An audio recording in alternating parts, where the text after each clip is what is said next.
ամենակարևորը կամքն է, ամենակարևորը։ Այսինքն կամքդ քո ձեռքին է, դու գիտես, որ խորհուրդներին ասես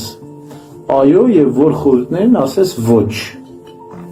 Եվ լրջորեն հետևում ես դրան։ Եվ թույլ չես տալիս, որ չար խորհուրդները քո մտքից մուտք գործեն քո սիրտ։ Միշտ ես հետևում։ Կամքը մենք միշտ պետք է պահենք,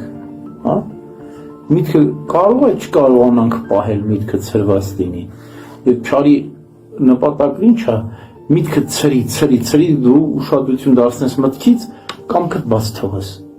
Կամքդ բաց թողեցիր, չար խորհուրդները գցում է քո սիրտ։ Գցեց քո սիրտ, մի քիչ աճեցրեց, նրանք տարբեր են կարող լինեն, կարող են լինեն հուսահատություն, չգիտեմ, ցանկասիրություն, բարկություն, վերջ, ինչ որ կա մտքից է գալիս։ Կամաց աճեցնում, ոնց որ օծը դնում ես դու քո սրտի մեջ, մեկ խայթում ենք քեզ արդեն։